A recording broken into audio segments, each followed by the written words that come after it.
Ada 3 pertanyaan besar yang melandasi tema ini. Jadi panggilan hidup dan Roh Kudus itu luas sekali. Tapi paling tidak kita akan kerucutkan dalam 3 pertanyaan besar. Pertanyaan yang pertama, mengapa ada banyak orang Kristen rajin melayani namun tidak mengalami pertumbuhan, bahkan mungkin nggak bisa diteladani. Gitu. Pertanyaan yang kedua, bagaimana mengalami perubahan hidup yang radikal setelah berjumpa dengan Kristus? Dan bagian yang ketiga, bagaimana mengerti panggilan hidup di tengah dunia ini. Nah, Ibu coba kasih gambaran besar ya, sebelum minggu depan, akan kurang lebih 2 minggu kita membahas ini, gambaran besar tentang pertanyaan ini. Anak-anak, kalau kalian diminta untuk memberikan jawaban dari pertanyaan ini, jawaban apa yang akan kalian berikan? Kenapa ada banyak orang Kristen yang rajin melayani namun tidak mengalami pertumbuhan? Yuk kita isi di kolom chat.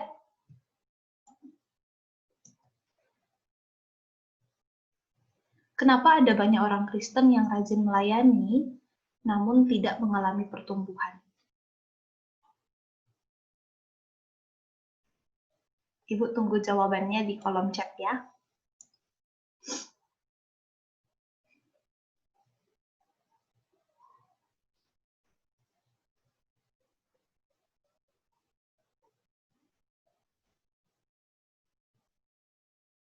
Rajin melayani dalam arti terlibat aktif, kayaknya banyak hal yang dia kerjakan yang rasanya berbau rohani. Tapi kalau lihat hidupnya, kayaknya dia nggak bertumbuh juga deh. Kayaknya dia hidupnya cuma ngomong doang deh, begitu kali ya, yang versi orang muda gitu.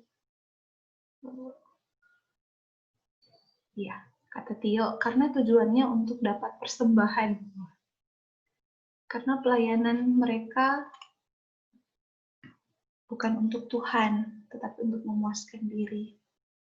Ya, karena melayaninya bukan karena kerinduan akan Tuhan ya. Bisa jadi untuk showing skill begitu Kang, atau supaya tenar kayak gitu Kang. Ya. Tujuannya jadi salah. Ya.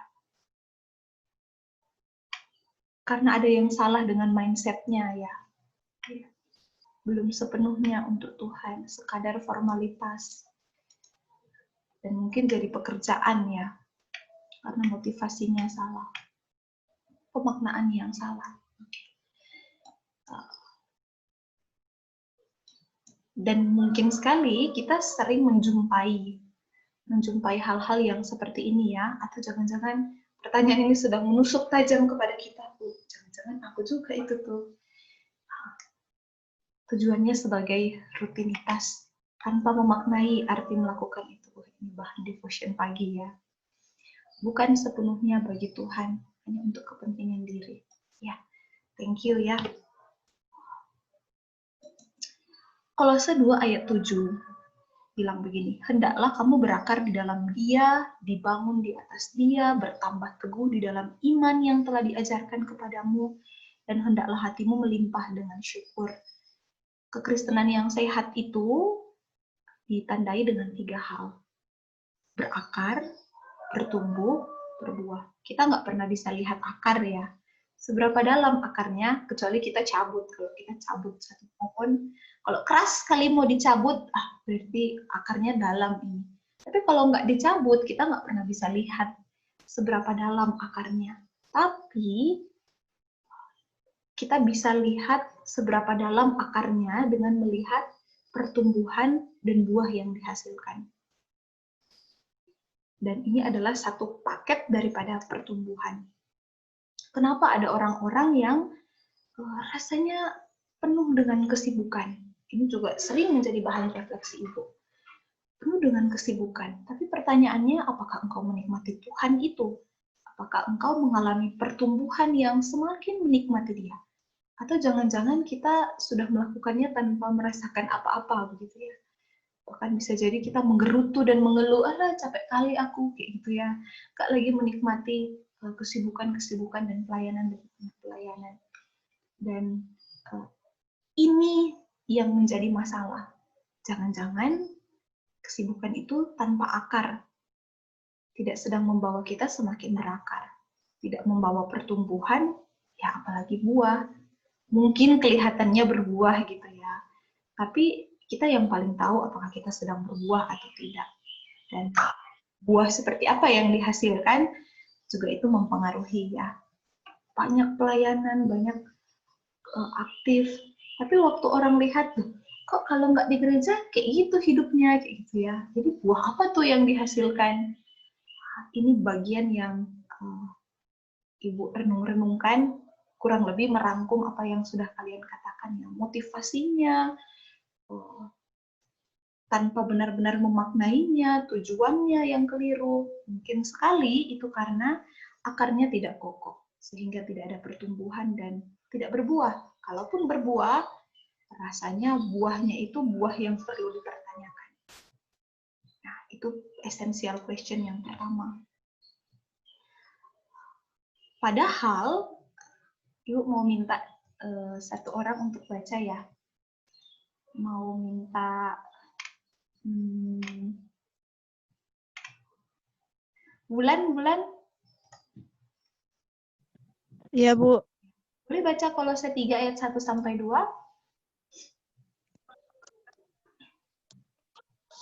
Karena itu, kalau kamu dibangkitkan bersama dengan Kristus, carilah perkara yang di atas, di mana Kristus ada, duduk di sebelah kanan Allah.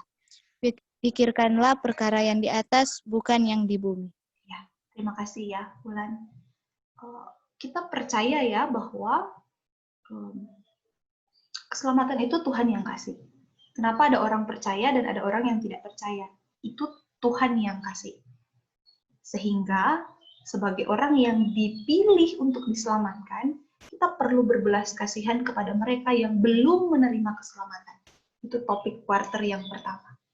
Sehingga kekristenan yang fanatik, kekristenan yang warrior itu adalah kekristenan yang menyatakan belas kasihan Tuhan di tengah-tengah banyaknya perbedaan. Waktu kita menerima perbedaan, pada saat yang sama kita perlu menyadari bahwa perbedaan itu karena aku terlebih dahulu menerima kasih karunia Tuhan.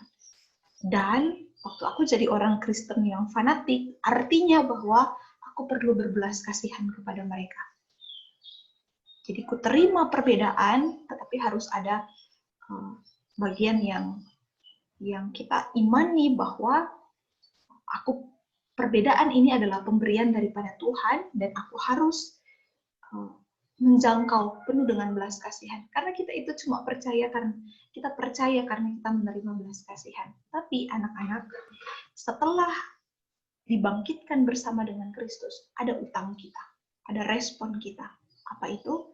Carilah perkara yang di atas. Kita perlu berjuang untuk menggunakan akal budi kita, memikirkan perkara-perkara yang di atas. Dan dari pemikiran itu harus sampai kepada satu tindakan yang nyata. Yang tadi itu, berakar, bertumbuh, dan berbuah.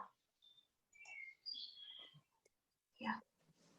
Spirit of Christ, kalau kita sudah bilang kita mati bersama dengan Kristus, kita bangkit bersama dengan Kristus, maka kuasa Roh Kudus itu yang menjadi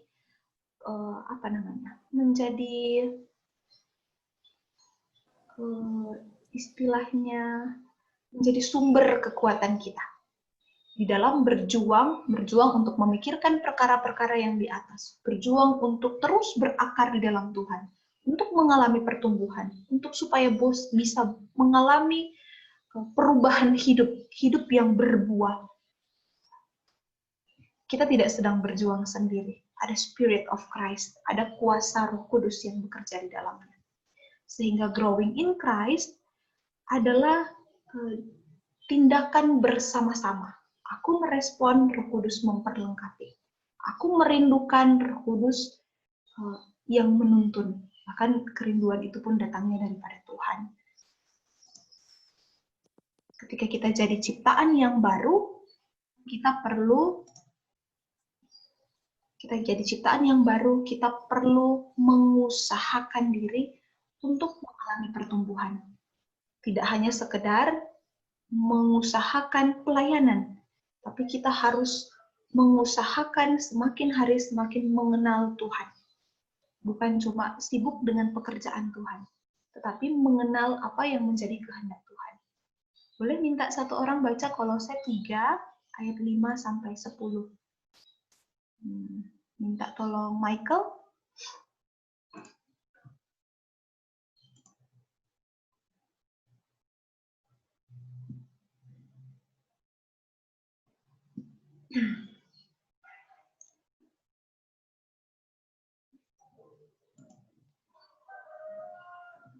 Michael bergabung.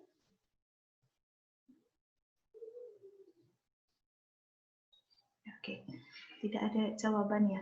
Minta tolong Patrick.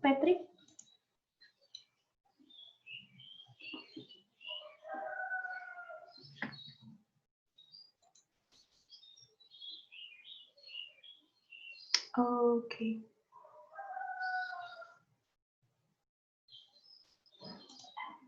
Michael sudah ready? Oke, nggak apa-apa. Yang penting saya sudah mendapatkan respon ya. Patrick?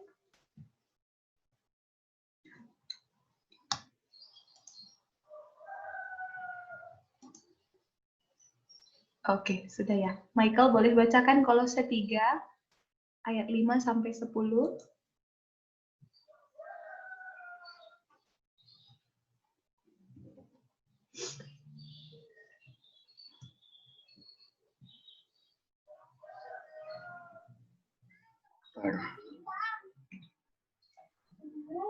Kolose 3 kan.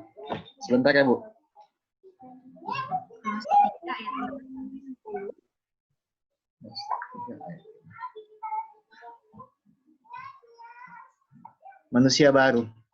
Karena itu, matikanlah dalam dirimu segala sesuatu yang duniawi, yaitu percabulan, kenajisan, hawa nafsu, nafsu jahat, dan juga keserakahan yang sama dengan penyembahan berhala.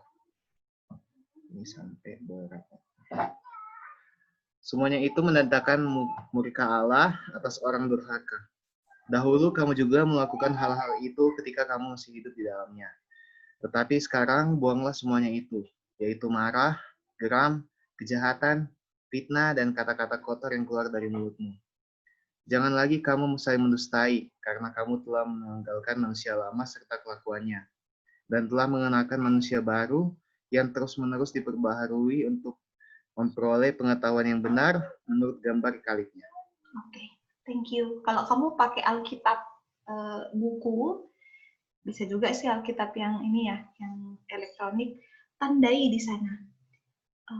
Terus-menerus diperbaharui, di ayat yang ke-10 itu. Terus-menerus diperbaharui. Setelah kita jadi ciptaan yang baru, status jadi manusia yang baru, tidak berhenti sampai di sana. Kita nggak tiba-tiba jadi malaikat. Kita nggak tiba-tiba langsung mengerti seluruh kehendak Allah. Tetapi ada proses pertumbuhan di sana. Jadi waktu kita bilang kita adalah ciptaan yang baru, waktu kita mengimani bahwa aku sungguh-sungguh sudah jadi ciptaan yang baru, maka pada saat yang sama aku ready untuk memulai satu kehidupan yang baru, yaitu kehidupan yang berjuang meninggalkan kehidupan yang lama. Dan Kolose 3 ayat 10 secara khusus bilang, mengupayakan untuk mengenakan manusia baru, itu adalah proses yang terus-menerus diperbaharui. Mengupayakan itu adalah proses yang terus-menerus, secara kontinu. Maka pertumbuhan itu adalah satu perjalanan. Perjalanan yang perlu kita upayakan. Kenapa ada orang yang aktif? Kenapa ada orang yang rajin melayani, tapi kayaknya hidupnya nggak berubah dan nggak bertumbuh, karena stagnan sampai di sana. Padahal kita harus menyadari bahwa poin utama di dalam jadi ciptaan baru adalah aku mulai siap untuk berjuang.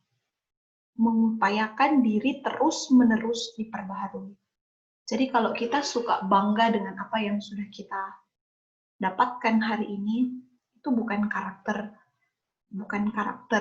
ciri, bukan ciri orang yang sedang bertumbuh. Kalau hari ini kita cukup puas dengan apa yang kita dapatkan, apa yang kita lakukan, sekedar membandingkan diri dengan orang lain, dibandingkan dia, aku jauh lebih baik. Dibandingkan si itu, aku jauh lebih baik. Dibandingkan dengan si itu, aku jauh lebih baik. Dan kemudian kita puas dan bangga dengan keadaan diri kita, itu bukan ciri orang yang sedang terus-menerus diperbaharui. Iya ya, kalau kita nggak sadar ada yang harus diubah dari hidupku, apa yang bisa berubah? Tapi setiap hari, setiap saat, kita perlu terus mengevaluasi hati kita. Dan ini dilakukan bukan dengan membandingkan diri dengan orang lain. Sesungguhnya kita perlu membandingkan diri dengan Kristus ya. Waktu aku beribadah, orang itu tidak ibadah, aku ibadah. Pertanyaannya, waktu kamu ibadah berkualitas nggak? Kalau cuma bilang dia tidak ibadah, kita ibadah, selesai, maka aku sudah bangga. Yang penting seibadah. Tetapi harus ada perubahan. Hari ini aku lebih baik dari orang itu. Tapi apakah aku lebih baik dari ibadahku minggu yang lalu? Dari respon hatiku waktu beribadah di pertemuan yang lalu. Aku jauh lebih baik. Kenapa? Karena aku selalu ikut pembelajaran. Apakah ada perubahan hidup? Ada progres? Ada satu sikap yang setiap hari terus-menerus diperbaharui. Kita nggak cuma boleh ikut pembelajaran, kita harus memberkati orang lain di dalam pembelajaran. Aku lebih baik. Kenapa? Karena aku senang membaca firman. Hari ini kamu jauh lebih baik. Tapi harus ada progressive life. Hari ini baca firman, naik lagi, harus bertumbuh sampai apa? Membagikan firman. Sudah bagi firman, harus naik lagi. Apa? Mempengaruhi kehidupan orang lain. Dan terus-menerus diperbaharui. Sehingga kita nggak jadi orang yang sekedar sibuk secara rohani, tapi tidak ada keintiman, tidak ada kerinduan untuk terus-menerus dibentuk oleh Tuhan. Dan semua ini nanti ada di bagian yang ketiga ya. Ada peran Roh Kudus di dalamnya. Pertanyaan esensial yang kedua. Lalu, bagaimana aku bisa mengalami perubahan hidup yang radikal setelah berjumpa dengan Kristus? Ibu nggak minta ini di dalam kolom chat, tapi Ibu mau mengajak kita untuk merenungkan perjalanan spiritual kita. Berapa lama kamu jadi orang Kristen? Berapa lama kita jadi orang Kristen? Ini rata-rata dari lahir kali ya, kecuali ada beberapa temanmu yang baru memutuskan jadi orang Kristen setelah sekian lama sebelumnya tidak beragama Kristen. Tapi satu dua yang Ibu tahu, Azara ya, dan Kevin. Koreksi Ibu kalau salah ya. Tapi banyak di antara kita yang lahir dari keluarga Kristen. Entah kamu dari keluarga Kristen atau kamu yang belum, dari yang baru sekian lama jadi orang Kristen, coba renung-renungkan, ingat-ingat lagi. Perubahan hidup yang seperti apa yang aku alami sejak aku berjumpa dengan Tuhan. Sejak aku mengimani bahwa aku ini sudah diselamatkan oleh Tuhan. Adakah perubahan hidup yang radikal? Atau aku pernah mengalami perubahan hidup, tapi sekarang aku sedang kembali lagi ke dalam kehidupan yang lama. Atau kayaknya sama-sama aja. Atau kita berubah sih, tapi nggak radikal-radikal sekali tuh. Gitu. Bedanya cuma dulu nggak ke gereja, dulu ke masjid misalnya, sekarang ke gereja. Pindah tempat doang gitu ya. Dulu aku rajin, sekarang juga rajin, hanya beda tempat. Atau kita yang sudah lama jadi orang Kristen, ada perubahan radikal apa yang sedang kita alami sejak kita berjumpa dengan Tuhan? Ya, kecenderungan orang yang Kristen sejak lahir, mungkin akan bilang, apa ya, perubahan radikal nggak ya itu ya? Radikal artinya berubah drastis begitu, seperti kehidupan mungkin Rasul Paulus yang awalnya ingin bunuh orang Kristen, kemudian dia akhirnya berubah menjadi penuh belas kasihan kepada orang-orang Kristen, misalnya gitu ya. Yang dulunya benci mati-matian dengan dengan Kristus, tapi kemudian jatuh cinta mati-matian dengan Kristus. Bahkan dia memutuskan untuk tidak menikah, mendedikasikan seluruh hidupnya karena pilihan yang dia ambil. Saking dia mau mendedikasikan seluruh hidupnya, itu perubahan hidup yang radikal.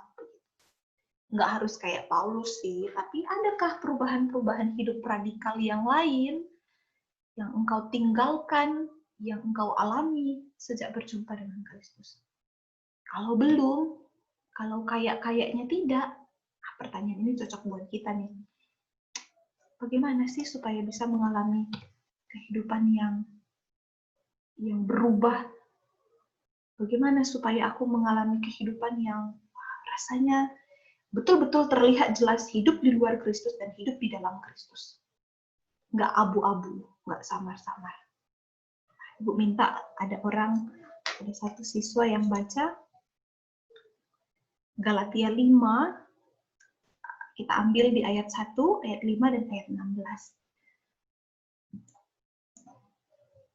Ada yang mau volunteer?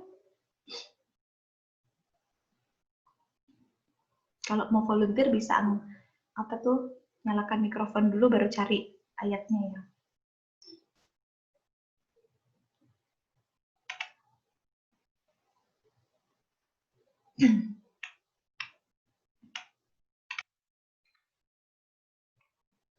Ya, Ibu minta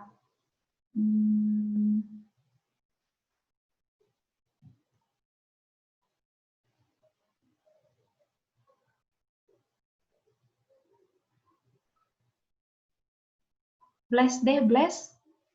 Are you stay with me? Oke. Iya, Bu. Oke. Silakan Galatia 5 ayat 1, 5, 16. Galatia 5 ayat 1, supaya kita sungguh-sungguh merdeka, Kristus telah memerdekakan kita. Karena itu berdirilah teguh dan jangan mau lagi dikenakan perhambaan. Ayat 5, sebab oleh roh dan karena iman, kita menantikan kebenaran yang kita harapkan. Ayat 16, maksudku ialah hiduplah oleh roh, maka kamu tidak akan menuruti keinginan daging. Ibu mengambil ayat 1, 5, thank you ya, Bless, dan 16, bukan karena itu yang paling penting, tapi poin-poin utamanya ada di sana tuh. Tapi sebenarnya kita perlu baca garis besar keseluruhan Galatia malah ya, bukan cuma Galatia 5. Kalau di ayat 1 dia bilang, kemerdekaan yang bebas dari belenggu dosa, yang merdeka dari kehidupan yang lama itu, perlu diupayakan. Ya, sungguh-sungguh, gak cuma merdeka, tapi sungguh-sungguh betul-betul merdeka, itu perlu diupayakan. Diupayakan di dalam roh dengan penuh pengharapan. Ayat 5 bilangnya. 1, sungguh-sungguh merdeka. Ayat 5 bilang, di dalam iman, bahwa roh memberikan kita pengharapan. Aku bisa untuk mengalami perubahan hidup. Nah, ayat 16 itu kemudian dia kasih penjelasan. Maksud dari semua ayat pasal 5 ini adalah hiduplah oleh roh, maka kamu tidak akan menuruti keinginan daging. Hiduplah oleh roh, maka kamu tidak akan menuruti keinginan daging. Maka jaminan untuk punya kehidupan yang radikal adalah hidup di dalam roh dan berjalan bersama dengan roh. Hidup dipimpin oleh roh. Roh Kudus, waktu kita menerima Kristus, kita punya Roh Kudus di dalam hati dan tidak akan pernah meninggalkan kita. Itu sebabnya kita berdoa, minta Tuhan Yesus masuk di dalam hidup kita 1 kali seumur hidup. Kenapa? Karena 1 kali dia masuk dalam hidup, tidak akan pernah dia tinggalkan kita. Sekalipun waktu kita, itu kayak tadi tuh, sering mendukakan Roh Kudus, dan mungkin setelah aku lahir baru, kok hidupku kayaknya nggak radikal-radikal sekali, itu tidak berarti bahwa Roh Kudus tidak ada. Bisa jadi memang kita belum menerima Roh Kudus, memang belum menerima Kristus. Tapi kalau kita sudah menerima Kristus, maka Roh Kudus di dalam kita. Hanya saja kita mau nggak mengikuti, mau nggak ikut, siap dipimpin oleh Roh Kudus. Saya kasih kesaksian ya. Ibu tuh sedang beberapa minggu, 2 minggu, sedang di KTB Guru, itu sedang belajar bertumbuh bersama tentang melakukan spiritual disiplin begitu. Kemudian satu bagian yang ibu pilih adalah Sabat. Nah, saya pilih Sabat, dan ada satu komitmen yang ibu bilang, kalau hari Sabat, hari Minggu, saya tidak mau berkutat dengan pekerjaan yang harus diselesaikan. Betul-betul harus menikmati waktu Sabat itu. Jadi no game, nggak mau lihat lihat hidup orang lain di media sosial begitu, tidak bermain-bermain, bukan sekedar untuk refreshing diri sendiri, tapi betul-betul Sabat itu mau dikhususkan untuk menikmati Tuhan, untuk menikmati relasi dengan orang-orang yang dikasihi, dengan keluarga, dengan rekan kerja yang jauh, kemudian mau menikmati waktu tidur, gitu. Karena waktu kita tidur, kita juga sedang menjaga kesehatan, gitu ya. Jadi hal yang biasanya nggak dilakukan di hari Senin sampai Jumat, itu akan kulakukan di hari Minggu. Menikmati kehidupan yang Tuhan berikan tanpa harus terburu-buru. Ada yang harus kuselesaikan nih, ada yang harus kukerjakan nih, gitu ya. Itu berjalan kurang lebih 3 minggu, gitu. Dan ini kemarin itu adalah Sabat minggu yang ketiga sudah berjalan. Ibu kemarin itu tergoda untuk, aduh nggak apa-apa lah ya Tuhan, lagi kayaknya karena mendung-mendung, suasananya menyenangkan ini untuk berbaring. Kemudian kalau baring sudah pegang handphone, apa yang terjadi kan, semuanya kita buka, kita lihat, kita tengok. Dan ibu buka Facebook. Kemarin itu Pak Sam lagi pergi, ibu sendiri di rumah. Kemudian ibu buka-buka Facebook. Dan kemudian ada perasaan yang sesungguhnya sedang menegur ibu. Loh, bukannya kamu nggak boleh ya? Bukannya sudah komitmen yang usah nengok-nengok Facebook begitu, tengok-tengok status orang kayak gitu kan, lihat begitu. Ya, sesungguhnya ibu menyadari itu pekerjaan Roh Kudus yang sedang mengingatkan komitmen yang saya buat 3 minggu yang lalu. Kemudian saya bilang, saya harus berhenti. Nah, kemudian ada satu link, bukan satu link, satu grup, saya tengok di sana, dan waktu ibu tonton videonya, saya lupa judulnya apa begitu. Saya lupa nama grupnya. Isinya itu tentang video-video yang dia buat, jadi kayak satu tim bikin video untuk bisa menegur orang lain, tapi dengan practical action begitu. Jadi dia bikin rekaman video tentang orang-orang yang numpukin barang waktu pas corona masih awal-awal, dia simpan semua tisu, dia simpan hand sanitizer, dia beli semuanya, kemudian dia jual mahal-mahal kayak gitu ya. Dan di akhir cerita itu dia cerita tentang sesungguhnya itu tindakan yang keliru. Kenapa? Karena kita nggak sedang memposisikan hidup kita sebagai kita, tapi cuma saya. Gitu. Nanti saya coba cari-cari ya, kalau ada yang mau tahu. Terus saya baca lagi, saya lihat lagi, dan akhirnya lihat memang akun itu isinya, dia bikin video-video yang menggugah perasaan orang lain tentang semangat nasionalisme, tentang semangat berjiwa sosial kayak gitu ya. Sekalipun bukan berbau kekristenan begitu, tetapi ada moral, nilai-nilai moral di dalamnya. Kemudian singkat cerita, akhirnya ibu berhenti. Kemudian saya renungkan anak-anak, Tuhan, itu pekerjaan Roh Kudus yang mengingatkan saya. Kenapa? Karena saya sudah melanggar apa yang saya komitmenkan.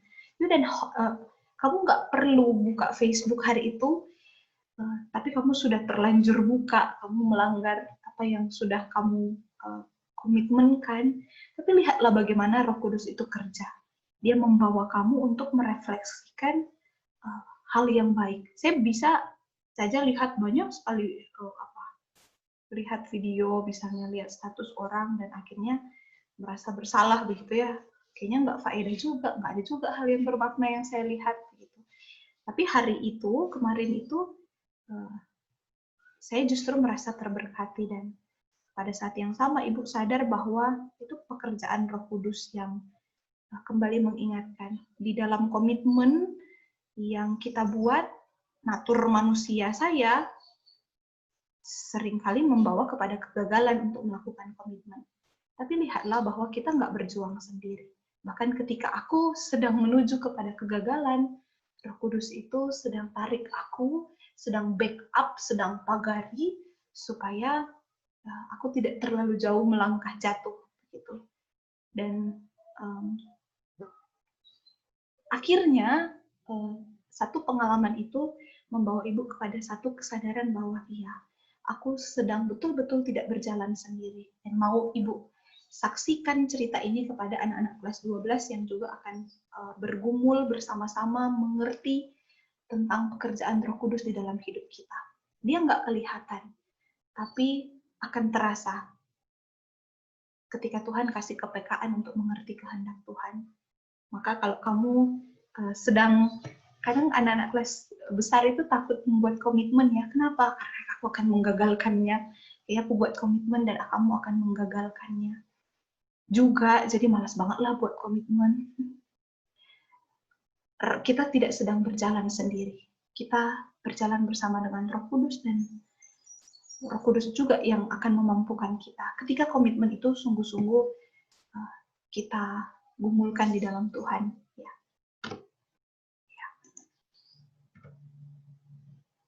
Mengapa kita harus dipimpin oleh Roh? Karena kita nggak mungkin bisa berjalan, nggak mungkin bisa punya hidup yang berubah secara radikal, tidak akan pernah mungkin kalau bukan Roh Kudus yang pimpin kita. Maka kita harus berjalan bersama-sama. Jadi tidak mungkin akan ada orang yang hidupnya berubah jadi baik sekali, berubah jadi seperti Kristus kalau dia belum di dalam Kristus. Ada banyak orang yang frustasi dengan hidup yang penuh dosa. Ada banyak orang yang sudah bosan hidup di dalam kungkungan dosa, terintimidasi dengan dosa pornografi, dengan dosa-dosa favorit yang dia ingin bebaskan. Tapi kalau bukan di dalam pertolongan Roh Kudus, dia nggak akan pernah mungkin bisa berubah, sekalipun dia merindukan untuk bisa berubah. Hanya berjalan bersama dengan Roh Kudus. Jadi ya, maksudku ialah hidup di dalam Roh supaya engkau bisa mengalahkan kedadian. Dan pengharapan bagi kita yang sudah ada di dalam Kristus, mungkinkah aku punya hidup yang radikal? Mungkin sekali. Ketika engkau hidup di dalam Roh dan berjalan bersama dengan Roh. Bagian yang terakhir, bagaimana mengerti panggilan hidupku di tengah dunia ini? Ini isu yang menarik untuk kelas 12 karena kemudian bicara tentang panggilan hidup kayaknya akan sering dikaitkan dengan ini. Aku ini mau jadi apa nanti? Gitu kan?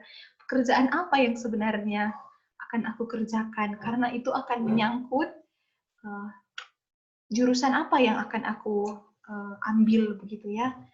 Ada yang bilang cari dulu fakultasnya, baru cari jurusannya. Ada yang bilang cari jurusannya, temukan bakat minat talentamu, baru cari tempat kuliahnya, kampusnya.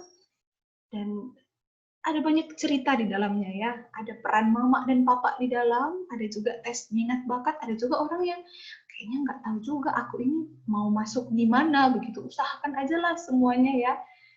Ada orang yang bangga ya kan masuk IPA. Padahal waktu zaman ibu, saya masuk IPA, kenapa? Karena saya nggak tahu tuh mau jadi apa.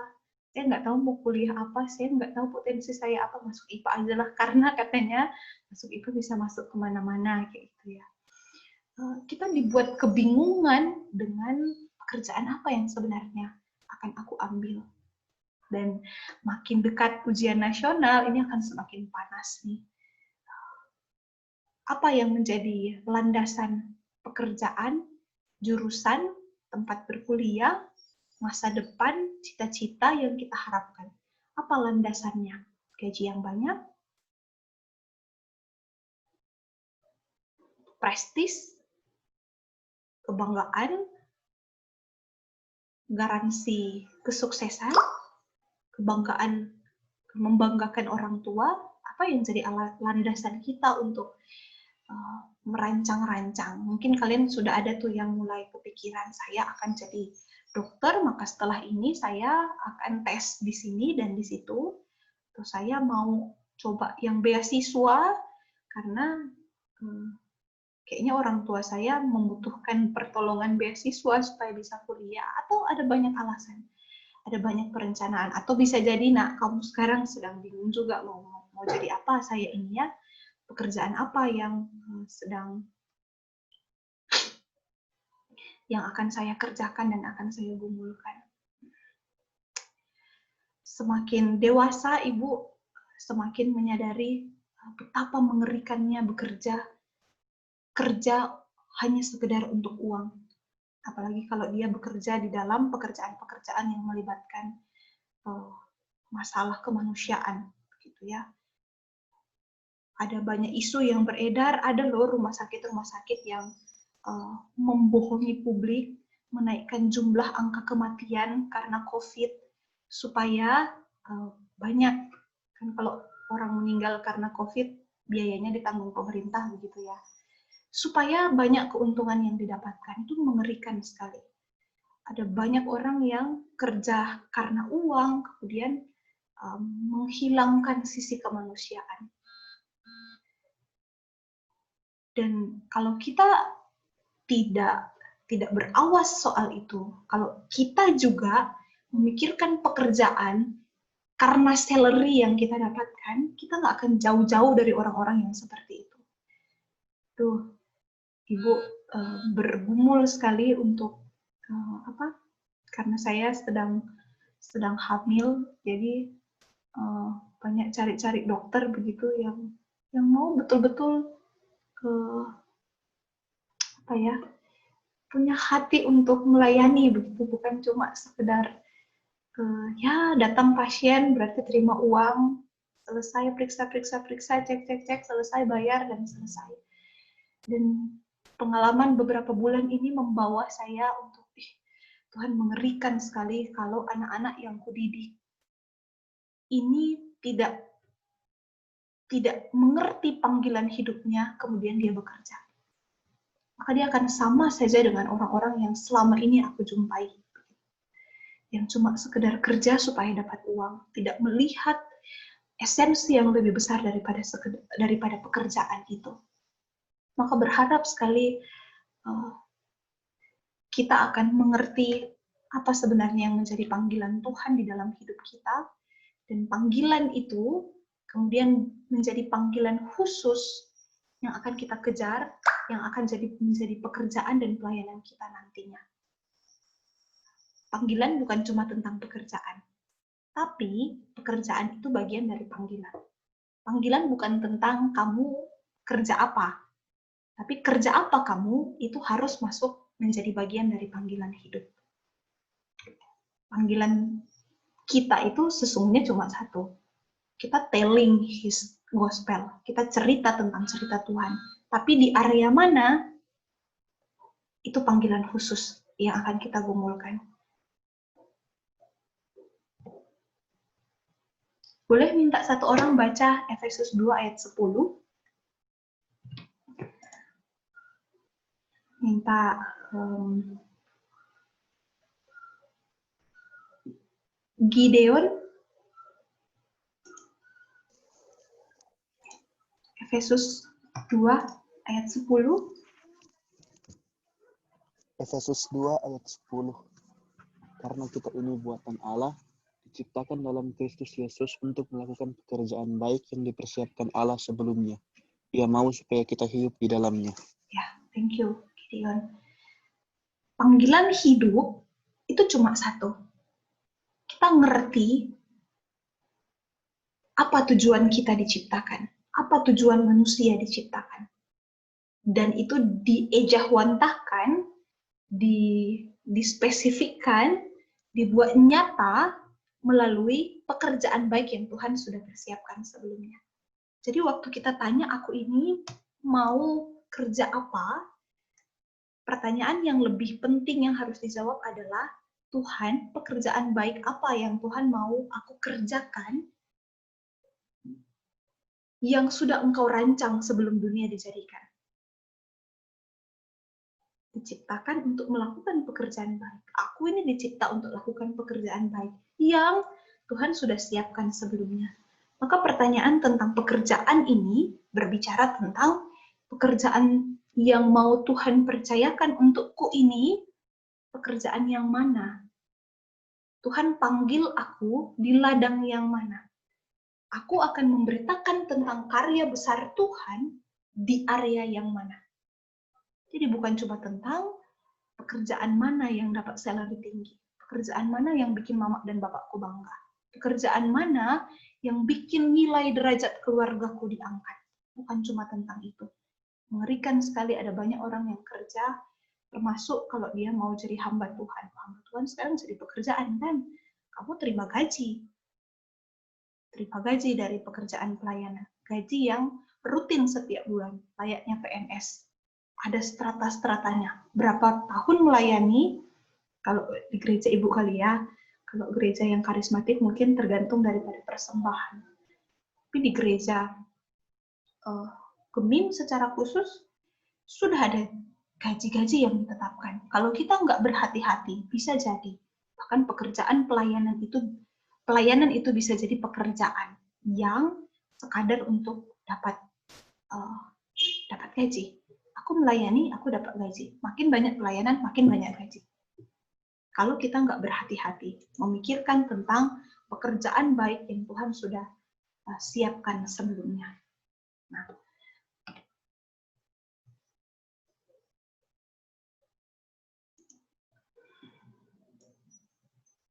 untuk menggumulkan lebih jauh tentang bagian ini, Ibu kasih pengantar. Hari ini pengantar, jadi Ibu banyak berbicara begitu.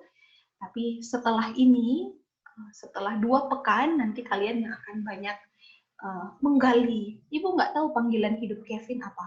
Ibu juga nggak tahu panggilan khusus dalam hidup Bless apa. Ibu juga nggak bisa menerawang panggilan hidup dari Gideon, Jason, Tirsa, Evelyn, Freya, siapa lagi? Theo, Febrian, setiap daripada kalian. Saya nggak tahu.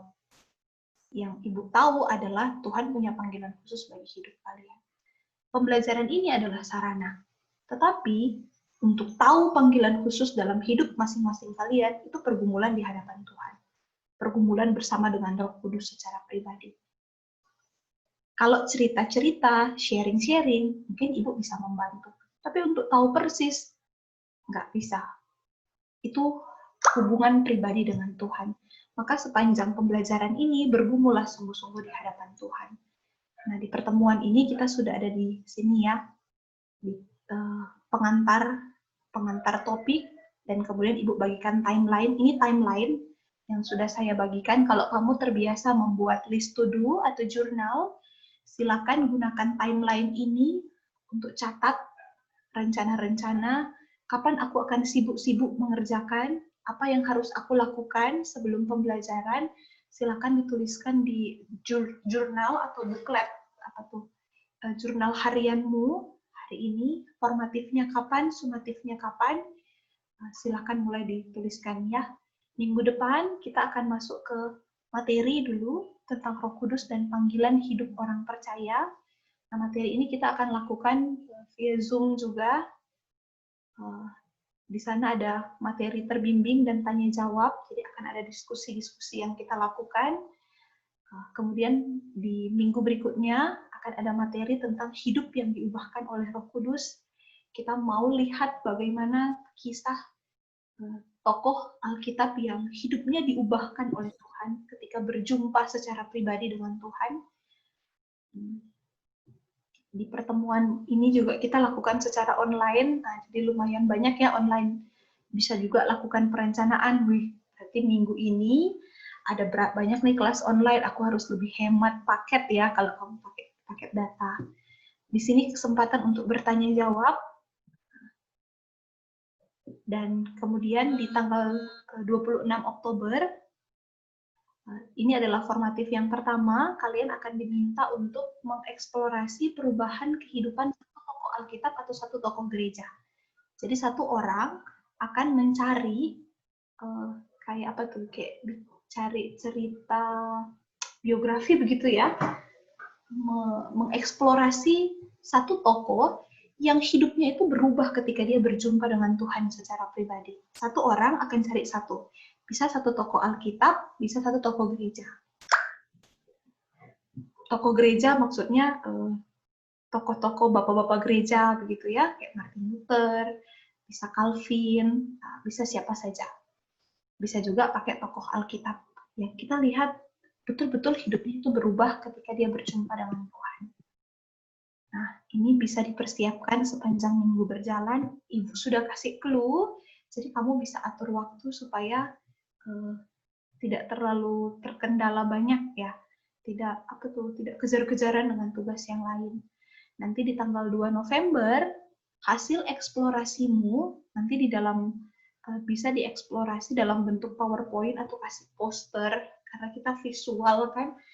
Jadi setelah mengeksplorasi, simpan, karena kita akan bagikan hasil eksplorasi tokoh itu ke dalam kelompok eksplorasi. Nanti Ibu akan bagi, Ibu sudah bagi kalian ke dalam kelompok formatif ya.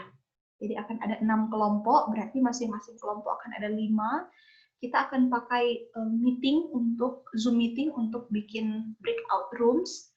Jadi di dalam 6 breakout rooms, kita masing-masing akan berbagi tentang tokoh-tokoh yang sudah kita eksplorasi. Harapannya teman-teman yang lain itu akan memperkaya kita untuk semakin memantapkan bagaimana sih hidup orang yang dipimpin oleh Roh. Begitu. Kemudian masuk tanggal 9 November sampai 23 November kita sudah akan kerjakan summative. Nah, summative kita adalah membuat kesaksian karya Roh Kudus dalam kehidupan perjalanan spiritual kita. Kita sudah tahu theoretically-nya, sudah lihat hidup orang lain, sekarang kita ke kehidupan kita. Bagaimana dengan perjalanan spiritualku? Termasuk nanti di akhir, di dalam bagian dari kesaksian itu, kita akan membuat refleksi begitu ya, menceritakan panggilan hidupku lalu apa ya, sejauh ini bagaimana ya. Jadi itu dalam bentuk cerita. Nah, ada 2 cara, nanti Ibu tunjukkan ya contohnya.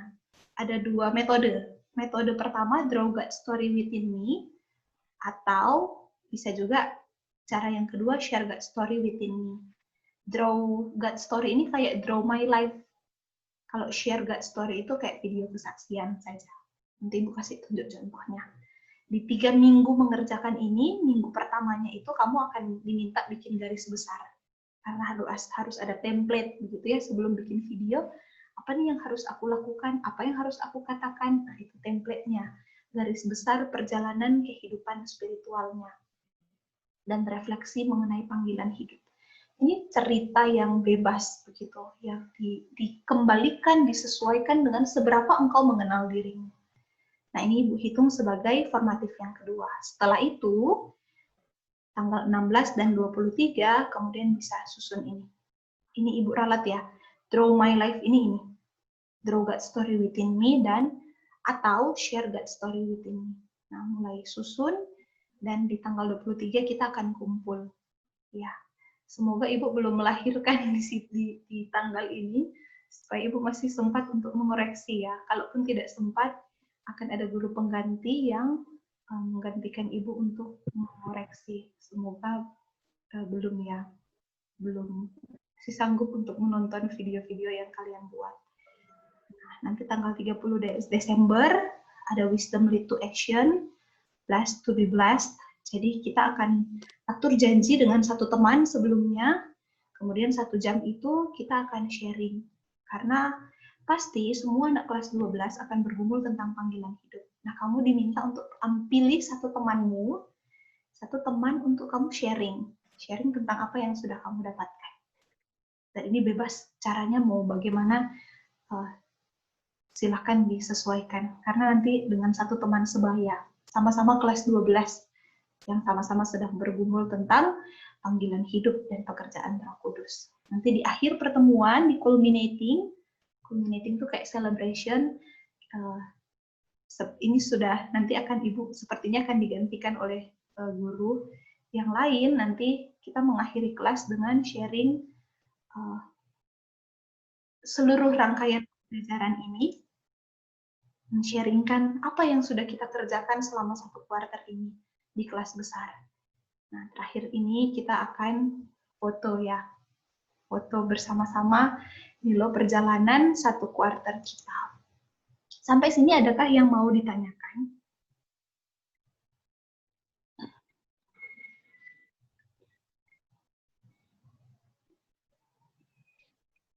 Masih bisa dipahami ya? Setelah ini nanti Ibu kasih di GC ya. GC supaya kamu bisa lihat-lihat lagi, baca-baca lagi. Nah, ini kelompok sharing, kelompok yang tadi akan sharing. Ada kelompok kebaikan, kesetiaan, kelemah lembutan, kesabaran, kemurahan, dan kesetiaan. Ini 1 berarti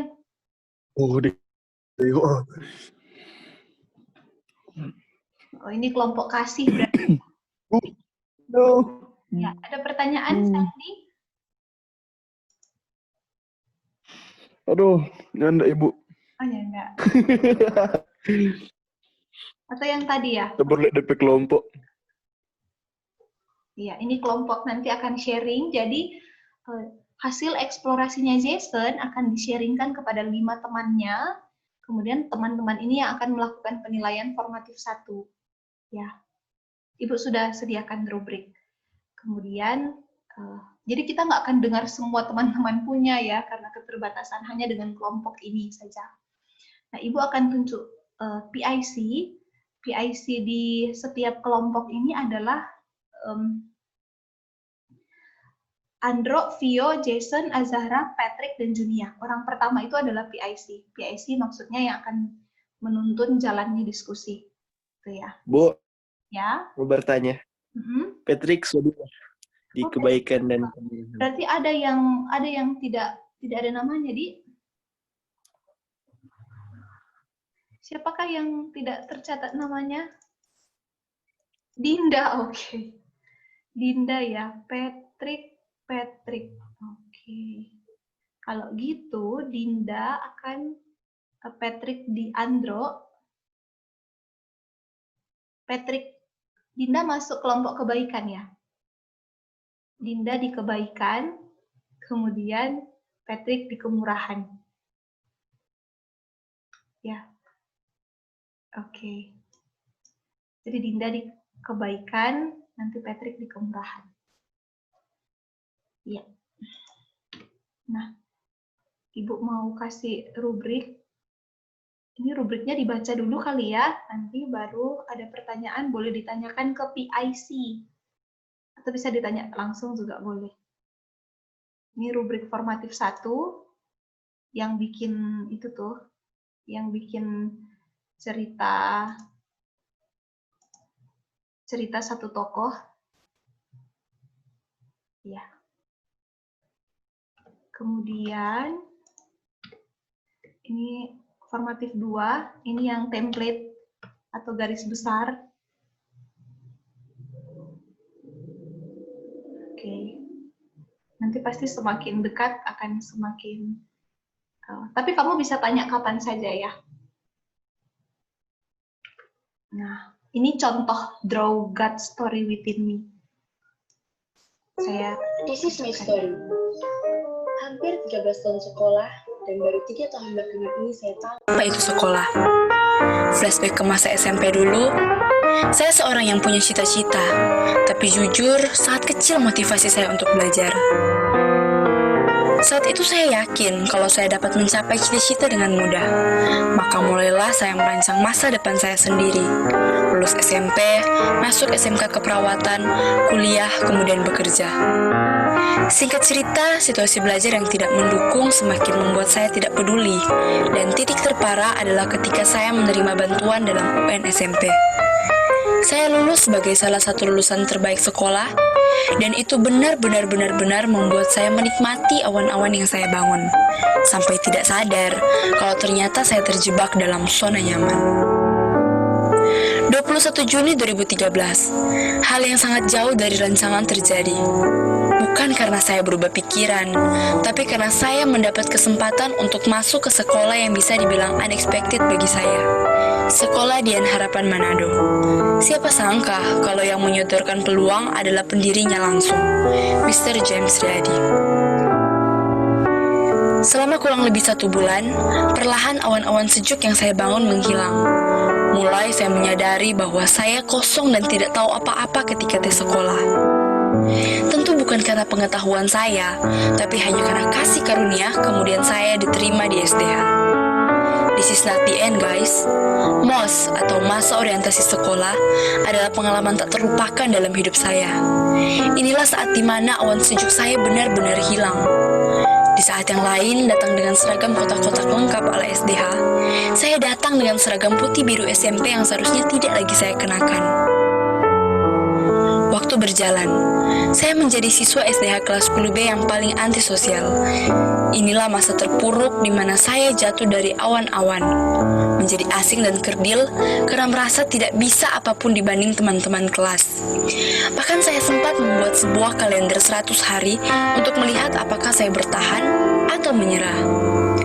Dalam semuanya itu, saya akhirnya berusaha melepas ego dan berserah kepada Tuhan. Hingga suatu hari 1 Tesalonika 5 ayat 24 menjadi kekuatan nyata yang Tuhan beri.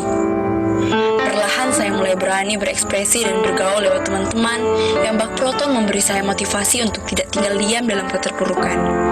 Saya mulai aktif mengikuti kegiatan-kegiatan seperti OSN, cerdas cermat Alkitab, dan mulai bebas berargumen. Masuk ke jurusan IPA dengan perjuangan yang keras, saya diperhadapkan dengan situasi baru dalam kelas karena kini tidak hanya teman-teman dari 10B, tapi juga dari 10A yang berbeda 180 derajat. Mungkin inilah proses awal saya belajar tentang arti keluarga di sekolah. Pergumulan lainnya tetap dalam belajar, mengejar segala ketertinggalan yang saya tuai setelah sekian lama menabur masa bodoh. Panjang perjalanan ketika akhirnya saya berhasil mengakhiri tahun ajaran kedua dan boleh masuk ke step terakhir, kelas 12, kelas ujian. Well, sudah 2 tahun dan itu artinya saya telah membuktikan bahwa saya mampu bertahan lebih dari 100 hari. Kelas 12 IPA. Bertemu dengan 2 homeroom teacher sekali. Oke. Saya pause sampai sini. Sepertinya Ibu sudah korupsi waktu ya? Ya nggak sih? Iya kan? Iya ya. Saya pikir sampai jam 11 salah lagi. Oke. Nah, nanti Ibu kasih This is my story. PowerPoint-nya. Hampir 13 PowerPoint-nya di Google Classroom. Nanti ada contoh share God story juga ya. Kalian bisa baca di waktu senggang. Maaf ya, sudah korupsi waktu nih. Tapi kurang. Masa kecil gua itu standar, flat. Gua tumbuh besar. Ya, kurang lebih itu gambaran perjalanan yang akan kita lakukan sepanjang 1 kuarter ya. Menutup pembelajaran hari ini, Ibu mau berdoa untuk kalian ya. Mari kita berdoa. Bapa kami di dalam surga, kami rindu supaya perencanaan yang boleh kami renung-renungkan bersama-sama adalah perencanaan yang berkenan di hadapan Tuhan, bahkan boleh menjadi sarana untuk membawa kami, anak-anak kelas 12, ke dalam pertumbuhan iman yang sejati. Tidak mungkin kalau bukan Roh Kudus yang menolong. Pimpinlah dan kasihanilah kami, Terpujilah namamu, di dalam nama Tuhan Yesus kami berdoa. Amin. Oke. Adakah yang pakai 2 akun hari ini? Nggak ada ya? Satu semua ya? Ya. Pembelajaran kita sudah selesai. Terima kasih ya. Minggu depan saya usahakan lebih. Saya yang salah. Saya lihat jam dari tadi, tapi salah perkiraan. Ya. Terima kasih ya. Tuhan memberkati. Enjoy your break time. Terima kasih, Bu. Thank you, Bu. Terima kasih, Bu. Terima kasih ya.